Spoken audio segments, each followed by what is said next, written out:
everyone, and welcome to our panel. My name is Colleen Carroll, and I'm a content publishing coordinator at Nexus Marketing and your moderator for today's panel session. Our topic today is reflection and looking forward, reevaluating after year-end giving, and I'm really looking forward to this very timely conversation. But as usual, before we can kind of jump into everything, I do have a few quick logistics to cover. NXUnite is made in partnership with Nexus Marketing, and the NXUnite mission is to make introductions that lead to lasting relationships and serve as a hub for connection in the mission-driven sector. As you saw in our video, on NXUnite, you can find upcoming industry events, suggested influencers to follow, trusted solutions, cause-driven podcasts, and of course, panels with experts such as these lovely folks here with me today. Today's hour-long panel will include time both for questions curated by my team and questions from you all, our live audience. So at any time during the panel, please feel free to submit your questions via the questions tab, and we'll leave time in the second half of the panel to get to as many as we possibly can. You can drop them directly in the chat, but they're a little bit more likely to get lost there. The easiest way is to just put it in that questions tab, and we can leave the chat for comments and chatting with each other. If you're at any point you're having any technical difficulties, please do let us know. Dropping that in the chat would be the easiest place. My team member Anton is under the Team NXUnite username and will do his best to assist. I did also want to share that this panel session is being recorded. So if you get to the end of the panel and the insight you heard was just so fantastic that you need to hear it a second time, I have good news. It's going to automatically be in your email inbox after the session. Give it 5 to 10 minutes and it should be there. It will also continue to be accessible on the NXUnite website in the on-demand panel section. So if you have any friends in the industry who you're like, can't believe they missed the panel, they needed to be there, that insight was tailor-made for them, let them know that they can continue to register on that same landing page and access all the panel. All right, finally, before I introduce today's panelists, I do want to give a big thank you to all of those attending the panel, whether you are live or watching the recording. Really wonderful to be in touch with you all, the mission-driven community. I get to look through all the different businesses, or no, nonprofits, that sign up before the panel and see all the different missions and where you are located in the country and all that fun stuff. So thank you for taking time out of your day. Thank you for those of you in the chat who have shared where you're calling in from. It's just really great to be in touch with you, and I hope you gain a lot from this panel.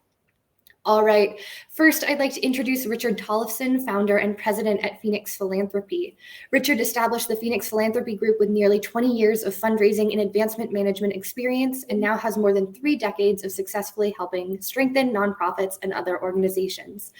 Prior to starting the Phoenix Philanthropy Group in late 2004, he served as the vice president of institutional advancement at his alma mater, Thunderbird School of Global Management, the world's leading international business school. Richard is involved with a number of civic and nonprofit organizations. His current and previous affiliations include serving on the board of directors of Social Venture Partners International, Social Venture Partners Arizona, the Giving Institute, Council for Advancement and Support of Education District 7, an Association of Fundraising Professionals Greater Arizona Chapter, the Advisory Council for Arizona Community Foundations Kellenberger and Tollefson Center for LGBTQ Philanthropy, and Tollefson and Kellenberger Forum for Social Justice. So glad you could be here, Richard. Great to be here. Thanks so much. I look forward to today's discussion. Also joining us is Lori L. Jacobwith, who's the founder and CEO of Ignited Fundraising. The sweet spot of her work is to help organizations put a face on their impact by sharing powerful mission moment stories. Lori delights in helping nonprofit staff and board members create fundraising solutions that exceed their fundraising goals. Public speaking and training remain a passion she eagerly embraces as more organizations are seeking to bring clear, bold messaging, team building skills, and culture change to strengthen their foundation. Glad to have you, Lori. Thank you so much. I'm looking forward to our discussion. Great. Also with us is Regina Alhassan, Chief Executive Officer at Research Pro. Regina enjoys helping nonprofit leaders reach their highest goals. With total dollars identified in the billions, her work as a prospect development legend continues to fuel multi-million-dollar charitable giving campaigns across the United States. With a long history of industry leadership and current faculty for APRA fundamentals, Regina is also an award-winning artist, writer, philanthropist, and TEDx speaker. Glad to have you, Regina. Thrilled to be here. Thanks for the opportunity. Absolutely. And finally, we have Julia Beltran, who is the partnership manager at Double the Donation, the leading automated matching gift software provider. Through her role, Julia works with the top fundraising solutions to help nonprofits and educational institutions raise more revenue through employer matching gift programs. So glad you could be here, Julia. Thanks so much, Colleen. Honored to be here. All right, we are going to jump right in. And Lori, I'm going to have you start us off with the first question. What sorts of trends, patterns, or insights should nonprofits keep an eye out for as they look back on 2022 year-end giving? Oof, that's such a big question. Thanks for letting me dive into the big juice of it, right? I gave some thought to this. I did some digging around. I talked to some of my clients. A couple trends I saw. There's a lot of hoping, and hoping isn't a fundraising strategy. So some organizations did not see their goals met year end.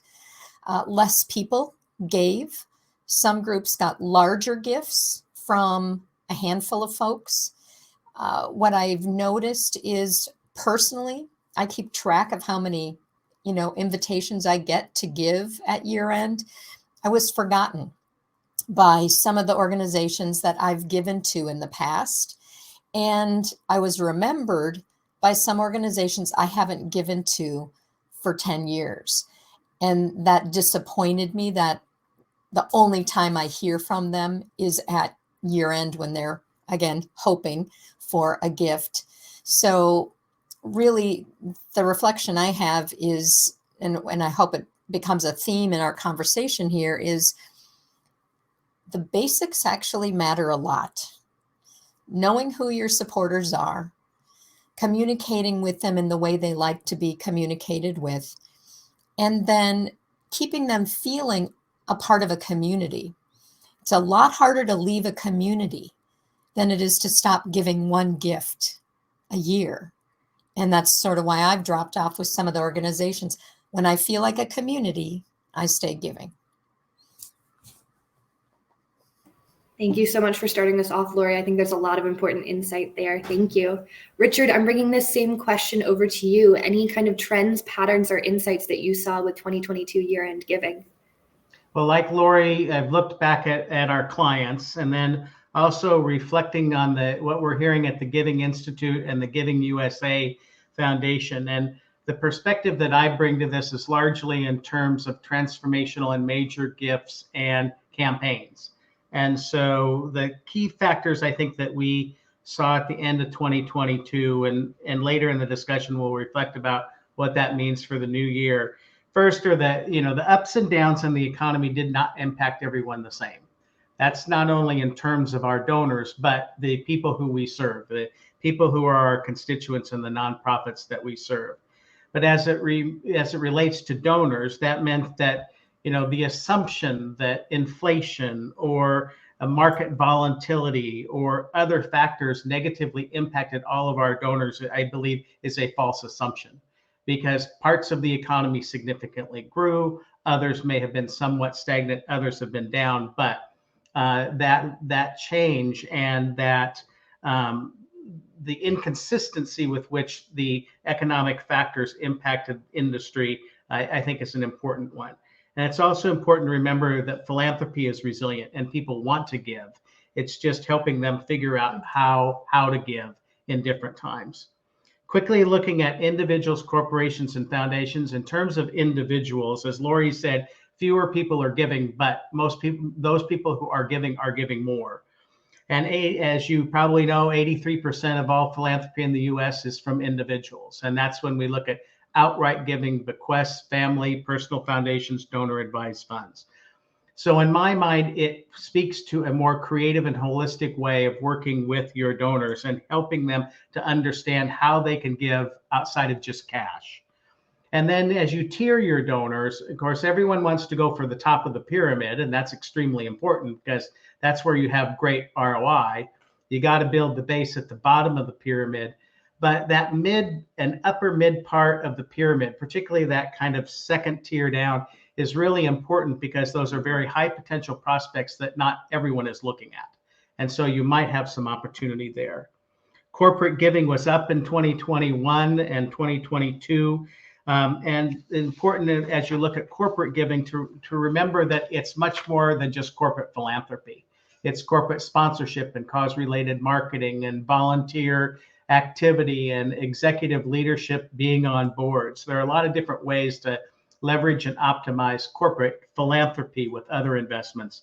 And then finally, in the foundation giving, fortunately, many foundations are keeping the same kind of processes and practices in place that they put in place during COVID. That means that there may be easier application or reporting processes as you're requesting a grant, that there may be more funding available for operations, that at times there's accelerated fundraising, and there's more around trust-based philanthropy where foundations will really view the CEOs and board members and key staff of nonprofit organizations as those who are frontline on the ground and know best the answers to complex social issues. So investing in those organizations and their leaders with a degree of trust is an important factor.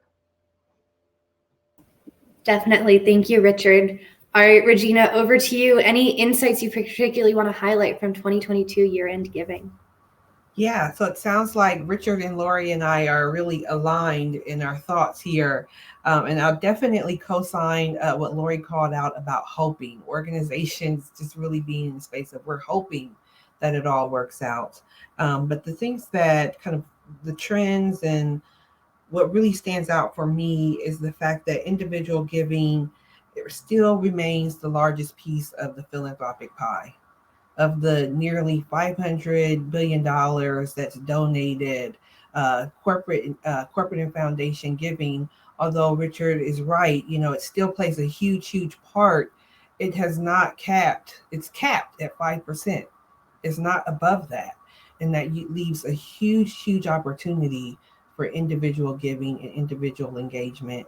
And far too often, I see nonprofits, especially smaller organizations, really spending all of their efforts on the grants, whether or not it's foundation or corporate grants. Those are necessary, they're important, they're great, but I'm on the side of things that they shouldn't represent more than 5% of your pie, because they don't represent more than 5% of the total giving pie. And then kind of aligning with some of the other things that have been called out, the strategy, the engagement, getting back to the basics, all of that is absolutely true. And from my role in prospect development, what I see is always the missing link is the data management and your strategic data management. So it's hard to build out an individual giving campaign if you're not capturing the data, if you're not paying attention to your database. It's hard to build out the corporate campaign, the planned giving, the leadership giving. How do you engage? If you don't have the data, who are you sending it to? How are you segmenting your constituents, et cetera? How are you really managing that relationship? And I think that our donors, our supporters, our constituents deserve us to be better stewards of that data, because that data really is the key to the institutional relationship. Absolutely. Thanks, Regina. All right, Julia, you know what's coming. Any insights from 2022 you want to particularly reflect on?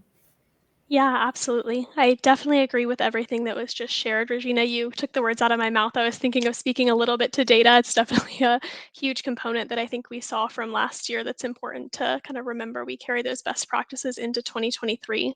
But to preface the rest of my answer, a lot of my fundraising experience specifically ties to workplace giving.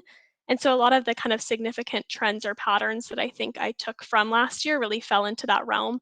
So I'm glad that we started to talk a little bit about that as well. And kind of speaking to your point, Richard, when we think about workplace giving trends from last year, I think we should have a positive sentiment. I think a lot of existing companies improved workplace giving programs. We saw companies like LinkedIn and Nike increase the amount of dollars they're willing to match to employees in the past year. We saw companies reinstate different workplace giving programs.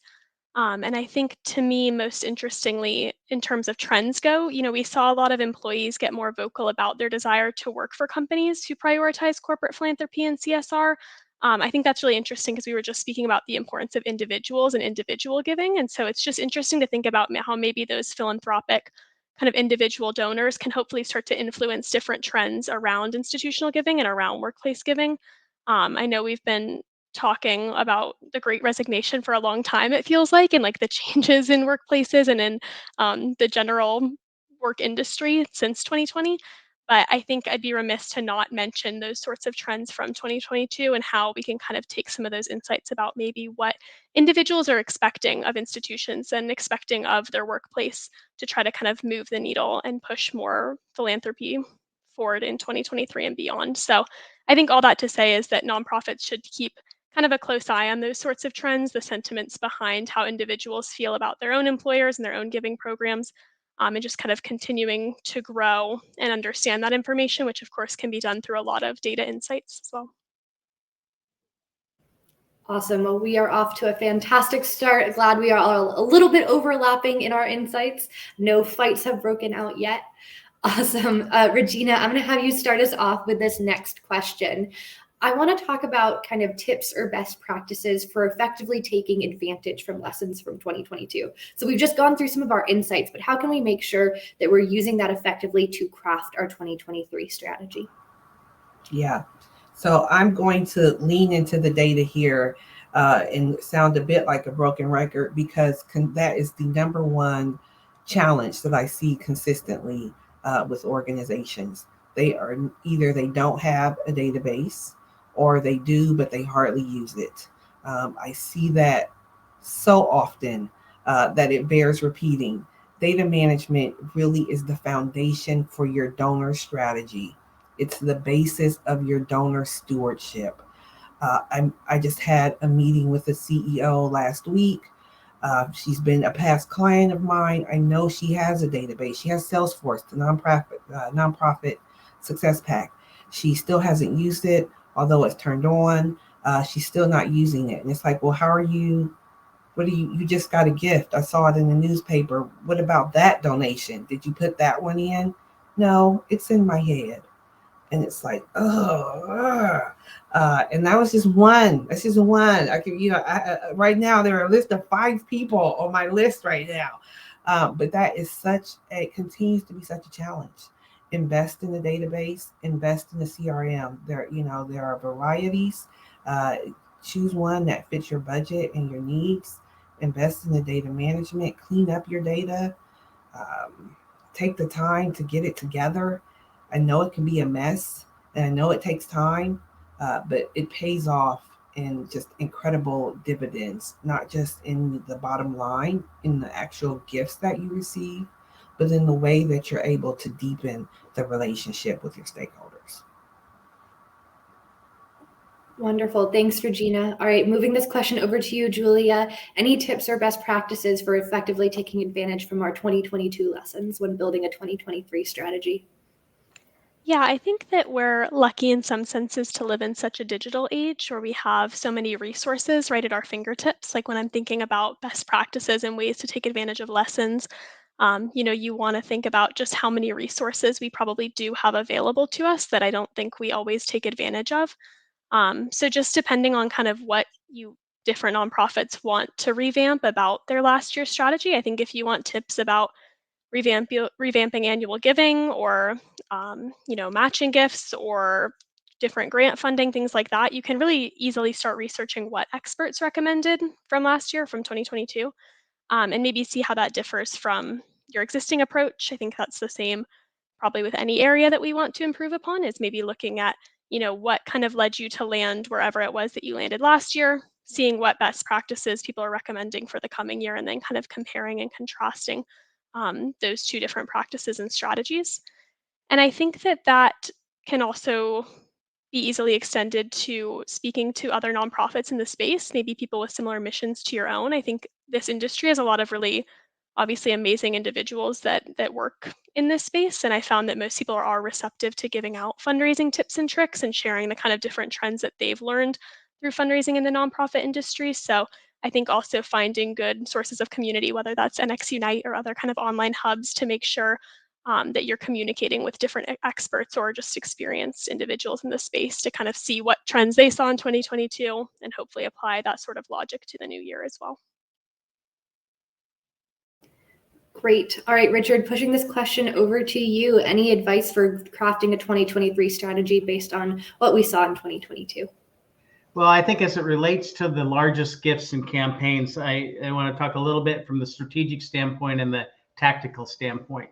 I like Lori's phrase that hope is not a strategy, and I will be borrowing that in the future. Thank you. But I think the attitude that you have to have going into any fundraising cycle, any fundraising year, is confidence, persistence, vision, and humility. You really need to have that confidence in terms of you have the right plans in place, the persistence in terms of relationship management and communications, the vision of what your organization will be in the future and how you address critical social issues, and the humility to have your donors be a part of the answer and to work with you to have an impact on community. And again, building on what I said earlier, that there may be some industries that are faltering now, but some are thriving. And in terms of individuals, fortunes are made, lost, and made again. And so keeping in touch with those donors, be they individual, corporate, or foundation, whose fortunes may be up and down, or you perceive are impacted by the volatility of the market, let them tell you that you shouldn't be talking to them. Don't make that decision for yourself, because they likely are still wanting to give. And from a tactical standpoint, I would say be ubiquitous in your messaging, but targeted in your approach. And ubiquitous in your messaging is just to share what you're doing, share your vision, share your impact with absolutely everybody and in every form you can. But then as you are working with key constituents and those of the highest potential, make sure that your messaging is more targeted and directed at those key high potential, high return prospects and donors, and that you're talking their language and you're helping them identify how an investment to and through you, through your organization, will impact those things in society most important to them. Fantastic. All right, Lori, anything you want to add in terms of building a 2023 strategy on 2022 insights? I certainly do. So I love all of what's been said. My broken record message is get your supporters ready to give all year long. Don't rely on Q4 messaging to turn that spigot on. So we did a better job of that during the pandemic at the very beginning. Everybody had an online this or an online that, and we found creative ways to have people know what was happening, what was missing, what it takes to fully fund our missions. And then we got a little complacent again. And now we're back to hoping people show up at events, hoping that they will respond to the direct mail piece. And I really, what you said, Richard, is so critical. If we don't target our message to the people who are ready to give, we're just sort of throwing spaghetti against the wall. And then there's an expectation that they'll give, and we get a disappointment when they don't. If we don't have good data, as Regina said, if we're not thinking about who our community segments are, but then having our message, the words you and your have to show up. Here's what's happening in your backyard. Here's how we together can make an impact. And then your money story has to be clear, authentic, and inspiring. So there has to be a way for me to understand all year long, here's where we are today. Here's where we have to be to fully fund the mission. And there's some options for participation. It could be opening doors. It could be matching gifts at your place of work. It could be making your own 5-year or 3-year multi-year pledge, or becoming a monthly donor, but being specific. And don't do all of those. Most of our shops are tiny but mighty. So pick your path. If you're working with Richard, you've probably got some sort of big campaign going on and you need some major gifts. If you're a smaller shop and you're one of Regina's clients and you should be tracking your data, listen to her and track your data, but then have people understand what's your money story. all year long, not just in November and December. We've gotten some really important insight with this question. Thank you all so much. All right, with this next one, I really want to focus in on this one because we had a poll go out during this panel session. If you're watching right now and you haven't filled out the poll, feel free to go do it now. But it was asking, how are you feeling after year-end giving? And 80% of our respondents, a little less now that someone else just voted, said that they're either feeling exhausted or uncertain. So those are, it's exhausting, frankly. I hear your all stories. And so with that in mind, Julie, I'm going to have you start us off with this next question. We obviously hope that everyone hit their year-end goals, but reasonably know likely many of us didn't. For those who may be disappointed or exhausted or uncertain with the way year-end went, what advice do you have? What do you think they need to hear? Absolutely. Yeah, that can be very disappointing to not meet your year-end goals. So I can imagine why the kind of sentiment can be exhaustion or uncertainty when it comes to kind of evaluating what happened last year and then trying to move forward and push forward for this year. And so I think my main piece of advice, and obviously people cannot meet their goals for different reasons, but would be to try to discover why that was and then move forward. So identify the roadblocks and then try to start tackling your kind of next steps for 2023. I know that maybe can seem a little obvious, but I have, seen or heard stories of organizations that spend a ton of time trying to figure out exactly what went wrong and doing so in a way that involves them looking back for a long time, but then kind of starting to lose time as we move into the new year, and kind of miss out on different revenue opportunities because they're so focused on dissecting last year in a way that they start to miss out on the time that they have in 2023, because of course time is one of our most valuable resources, I think, as fundraisers. And so again, I know that that can be very disappointing, but I think in some ways the beauty of having year-end goals is that they reset when we restart the next year. And so you have this opportunity again to try to identify those roadblocks, figure out a solution, and then try to move forward. And I think there's a lot of ways that you can kind of go through that process. I think you can show up to panels like this one and consume educational content, kind of referencing my previous answer, trying to um, take advantage of all the resources you might have available to you, whether that's through different digital learning, through different consultants, through other nonprofits in the space, kind of taking on their advice and trying to push forward and move your goals forward in 2023. And of course, I don't mean to say that we should never look back on previous years and shouldn't try to learn from past mistakes. Obviously, there are valuable lessons from that, but I think that we don't want to create self-fulfilling prophecies where we become so concerned and focused on not meeting goals from last year that we forget to look ahead and forget that we have this wonderful new opportunity to overcome those roadblocks, consume educational content, and hopefully have a more successful fundraising year in 2023. I think that was a really important reminder, Julia. Thank you. All right, on to you, Lori. Any advice for our nonprofits on the call who may be a little disappointed with how the year end went in 2022? Yeah, tell the truth. Be a candid, warm, caring truth teller, not in a beggy way, not in a demanding way, but here's what we thought it would take to fully fund our mission last year. This was what our budget was, and here's where we just didn't reach that target. So we have to add that on this year, or we've had to change some of our programming or set some different goals. I'm going to illustrate this with a quick story. There's a gentleman I worked with for almost 30 years. His name is Chuck. He's now retired. But he trained his community to understand that when he shared their money story, their gap between where they are today and where they're headed, he would tell the truth, and he would answer questions if people wanted to know.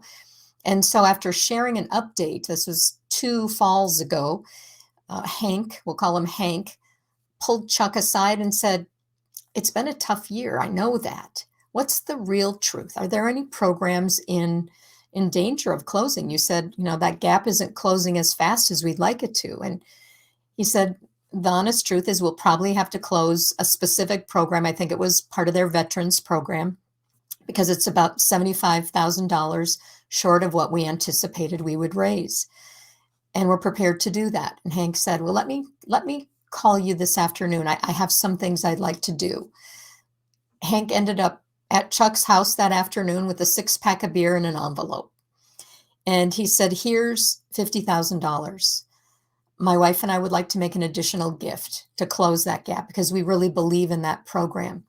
And I want to find the other 25,000 before year end. Thank you for telling me the truth. So being scared about saying we did a bad job is the wrong way to look at it. Be authentic in saying we're just not there and we're not sure how we'll get there. And we may have to change some things in our programming. You're not begging or demanding. You're not expecting. You're just sharing the facts. And that's a different way of communicating. That's my advice. It's a really powerful story, Lori. Thank you. All right, Richard, over to you. Any advice for those who are kind of facing disappointment when reflecting on year-end giving? I think you need to look at multiple measures of performance and hitting the goal and not just the financial bottom line. Obviously, your board, your CEO, everybody's going to look at the bottom line, and that's critically important. But if you have the right performance metrics to tell you that you are taking all of the right actions to get toward that financial goal and achieve that financial goal, but you didn't achieve it because of the timing of a gift, that tells a completely different story. You can't control when your donor is going to give a gift or when a group of donors are going to give a gift. If they give on December 31st versus January 1 or June 30 versus July 1, it can really skew your numbers and help you achieve a goal or not. So in my mind, you need to determine those key performance indicators that are a true indication of impact and performance and use them to help drive your performance. Oftentimes there are a lot of superfluous measures of performance that, maybe a board or a CEO or others want to see that really don't help to indicate that you're moving in the right direction to raise more money. So in my mind, it's around goals such as how many qualified prospects do you have in your portfolio? How are they rated and ranked? How do you prioritize them? What are the moves, asks, and closes? And, other key indicators, because if you've met all those, if you have met them and you still haven't achieved your financial goal, the likelihood of you achieving that in the first quarter of the next year is pretty high. So you're taking a bit of a broader view of measure performance. And again, you cannot control the timing of a gift. So it is good for you and leadership to understand that there are other indicators of performance than just the financial bottom line. Definitely important. Thank you, Richard. All right, Regina, I'm pretty sure you know what question I'm passing over to you. Any advice you have for our nonprofits that are disappointed? Yeah, so I definitely went the evaluation route as the other panelists did. So just kind of looking at what was the gap, and not just the dollar amount, like what were your operational gaps? What didn't work? And I'm also curious, like, did you have a plan? And just asking that question. I'm always surprised when I see that encounter a fundraising team that doesn't have a real fundraising plan. They think they do, get money, ask for donations, hope. But, we know that doesn't work. So really being clear about, did you have a plan and what was it? And what would it have taken to make it work? Like, where was the gap? We know that, if only we had done this, if only we had started sooner, if only we had, as Lori mentioned, cultivated that gift all year long.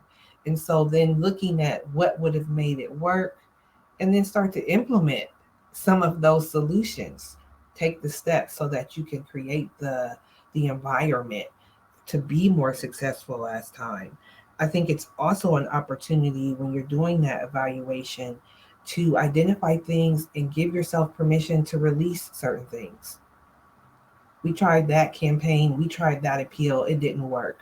Well, we only do it because we've been doing it every year, but no one really enjoys this particular appeal. No one really enjoys this event. As the poll says, it's exhausting, and I'm not certain it's really helpful at all. Let it go. And so, this is an opportunity to pause and have that evaluation and where necessary, the payoff isn't there, we can release that. And I'll add just another perspective there is to celebrate. So, as Richard mentioned, there are other KPIs, there are other measurements beyond just the dollar goal. And still, despite the dollar goal, more than likely your team showed up every day and did their absolute best. More than likely, they did the outreach to secure the meetings. They made the solicitations. Your DevOps team showed up and did what they had to do every day. Your volunteers, all these things happened, and maybe the dollar goal didn't, pan out the way that you would have preferred. There's an opportunity to celebrate, there's an opportunity to evaluate, but also celebrate all those other wins and be intentional about it because it is exhausting and it can feel uncertain. Absolutely. Absolutely. All right. I have one more question before I'm going to officially kind of pass this conversation over to our audience. I know we've had a few questions submitted, but now would be a great time to send in a few more, and we'll try to get to as many as possible. If there are any topics you want to make sure our group of experts cover.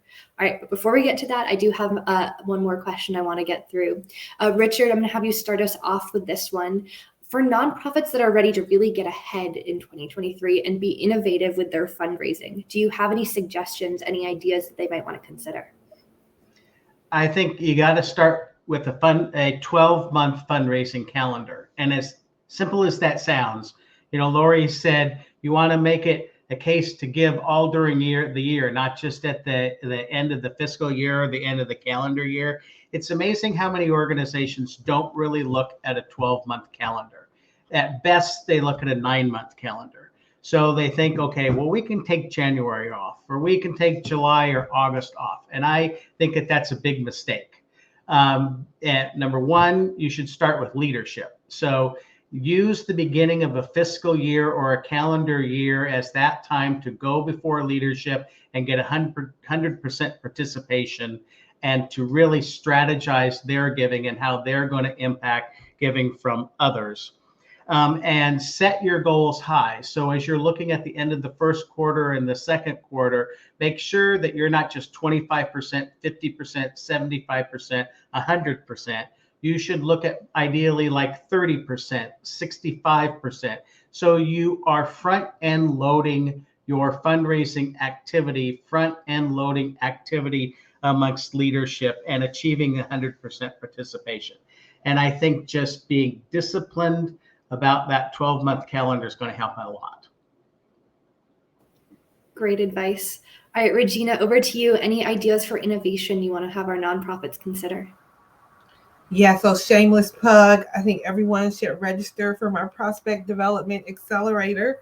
But beyond that, investing in prospect development, whether or not it's with me or someone else or a team, investing in prospect development, investing in the operations and the infrastructure. And then I would also add leaning into professional fundraising. Oftentimes, fundraising is the arm of the organization that gets the sort of the second thought. Certainly the low priority. It's the least invested in because it's not sexy to a funder. It's the least, the last thing that a funder wants to support, but it's so necessary. Whether or not you're engaged in, educational opportunities like this one, or becoming a member of AFP or APRA, investing in your professional fundraising in some capacity is so important. And I think that is a total, having come from organizations that do invest heavily from higher ed and healthcare, et cetera, they invest in it heavily. And that is a big part of the reason why they have multi-billion-dollar campaigns and multi-million-dollar years, because they're making the investment. And I strongly believe that any organization, any size shop can have those same type of results if they make the investment in some basic foundations.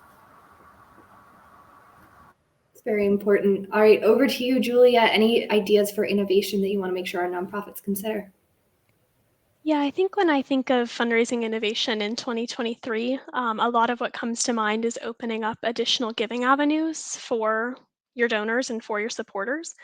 I think that we're kind of in an age where it's easier than ever to automate different types of giving and be able to reach your donors where they are. So not only can you discover through different tools, what ways do your donors like to give, but you can also make it really simple to allow your donors to support you in whatever means is easiest for them. And so when I say things like that, I mean all kinds of things. Like there are people that like to donate stock. There are employer matching gifts. There are people who like to donate crypto. There are people who prefer to volunteer. There are volunteer grants. There are Venmo gifts. There are all different ways to give and all different ways that individuals can support nonprofits.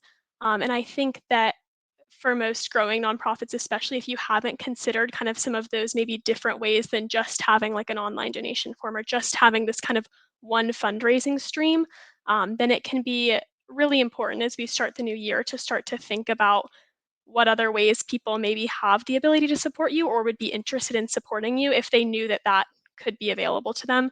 I think it's good to make those decisions, of course, based on data and based on what you expect your audience wants from you. I'm not saying that everyone should just adopt kind of these different methods to allow donors to support them without doing some research, but I just think that, like I said, we're in an era where there are so many different ways that an individual can support a nonprofit, whether it's through the different assets they own, whether it's through their workplace giving program, whether it's through their time, whatever that is, making sure that your audience knows that those options are available to them and have easy avenues to kind of accomplish that can really put you ahead as a fundraiser and hopefully give you some kind of innovative strategies to work throughout the next year.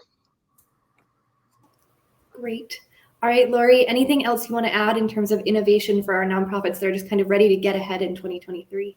Yeah, a couple things. If you're a small shop, the word innovation in and of itself can be scary because you don't know if you have the time to tackle innovation. So focus, think creatively. You can have quick video that goes out when someone makes a gift. You can have a landing page when someone makes an online gift. This is from a number of years ago. I don't have children of my own. Children are really important to me. And I supported this organization that was providing resources for very tough circumstances that kids were living in. And the subject line that popped into my email inbox after I made the gift said, "You just helped a child." There's an emotional connection. There's a dopamine rush. I actually wanted to give again in that moment because of how I felt when I got that email subject line. So think creatively and don't have it take a lot of your time, but have your language be personal, powerful, authentic. And then the other thing is watch your scarcity language. Instead of using words like give today, explain here's what it takes to support one person in this or to fully fund the mission we know you love. How many days, weeks, months would you like to support?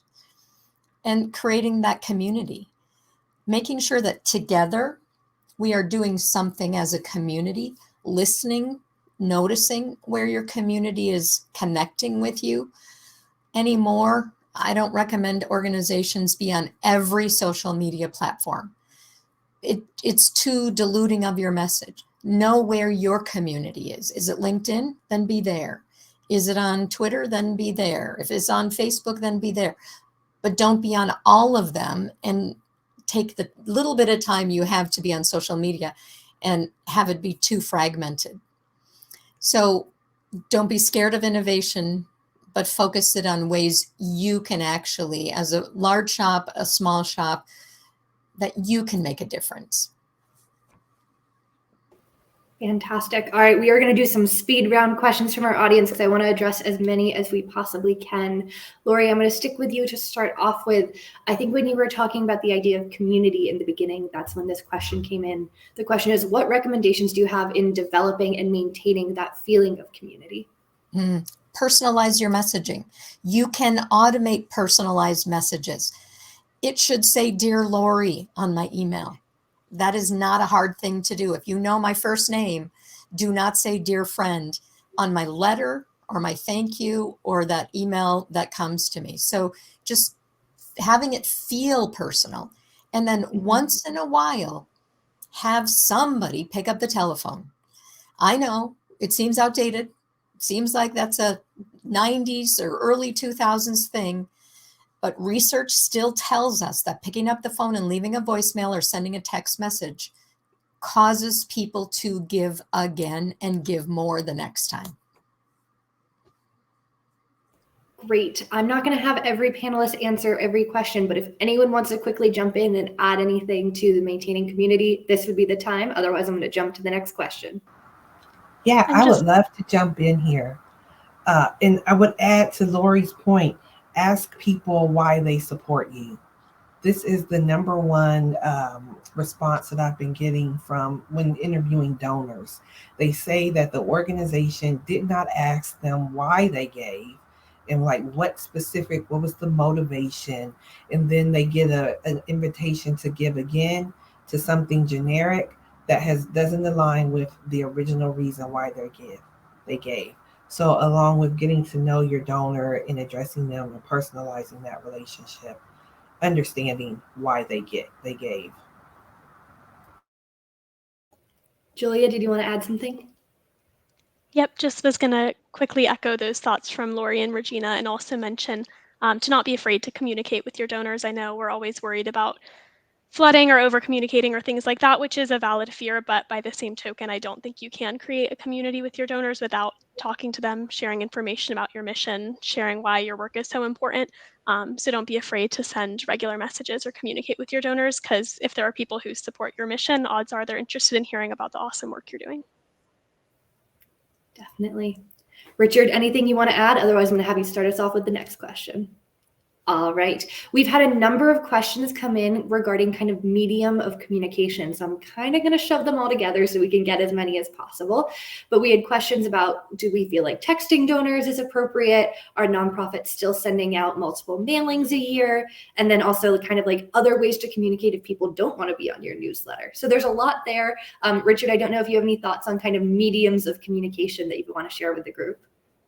Well, I think that we've heard from everybody just in the answer to the last question about how many channels, what are the best channels. But, I think the simplest answer is multi-channel, where your people are, and respectful, personalized communications.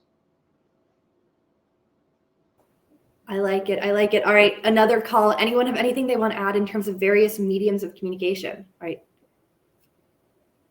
Okay, in that case, we are almost at the end of our panel session, which is a little hard to believe. So this is actually going to be my last question, and I want to hear from each of our panelists one final time. There's a lot I want to ask with this final question, but I'm going to try to think small with it. And I'm going to think, what is one small change our nonprofits on the call could make that could potentially have a really big impact? Because as we've mentioned, nonprofit professionals are busy and they're tired. So what is a small change that could really push them forward? Julia, will you start us off with this one?